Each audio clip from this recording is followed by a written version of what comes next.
اللي كانت على مدى الأسابيع اللي فاتت كلها مرتبطة بفيروس كورونا هو العالقين في الخارج. امبارح وصلت دفعة جديدة، وصلوا لميناء ضبع السعودي، من ميناء ضبع السعودي أنا آسف، وصلوا لسفاجة. عددهم 150 مواطن مصري، واستقبلهم محافظ البحر الأحمر اللواء عمرو حنفي. النهارده الحمد لله ظهرت النتائج الخاصة بالتحاليل بتاعتهم، كلهم الحمد لله نتائجهم وفقًا لمعلوماتنا كانت سلبية. اللواء عمرو حنفي محافظ البحر الأحمر موجود معانا على التليفون.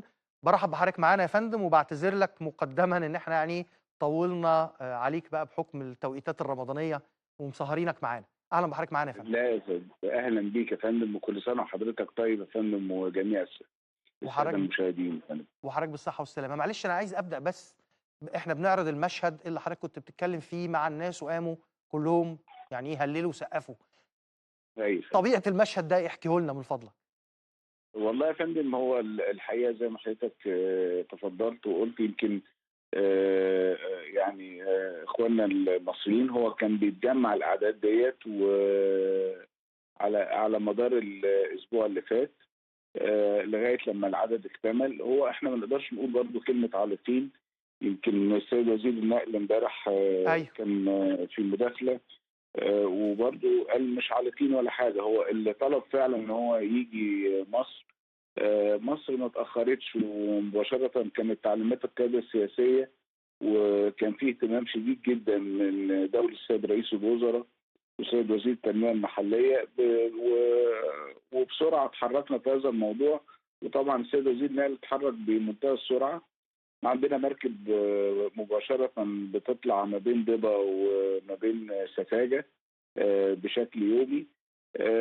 طلعت اتحركت 6 صباحا. الناس كانت موجودة على الرصيف حوالي الساعة 10:30 مساء. أنا كنت الحقيقة يعني في قمة السعادة وأنا طالع بستقبل الناس. و... وأنا يمكن قلت لهم الحمد لله على سلامتكم، ما نموتش غير كلمتين. أيوه. وان تعليمات القياده السياسيه ان شاء الله باذن الله انتوا هتكونوا في استضافتنا على مدى الاسبوعين اللي جايين ل 14 يوم، وان الاستضافه ديت هتكون استضافه مجانيه بالكامل يعني. يعني طبعا كلمة الاستضافة دي معناها إنه المحافظة هتقوم بكل النفقات. طبعا محافظه وسيادتك وزاره التضامن الاجتماعي. طبعا انا اول ما اتصلت بالسيده وزيره التضامن الاجتماعي الحقيقه قبل ما اكمل كلامي، يعني حتى انا بقول لها يعني بس انا وفرت الاماكن بتاعه الاعاشه، والاماكن بتاعه الاعاشه الحقيقه احنا وفرناها على اعلى مستوى. الحمد لله. وقمنا بعمليات تعقيم مع يعني مديريه الصحه هنا اهوت، وحتى الاغطيه والكلام كل ما يتعلق باقامتهم كانت على اعلى مستوى. فكنا بنتكلم بس في الاعاشه. فالحقيقه يعني حضرتها على طول مباشره قالت لي يعني اعتبر الموضوع دوت منتهي تماما، الحمد لله. ووفرناه على يعني برضو على مستوى جيد جدا يعني. سؤال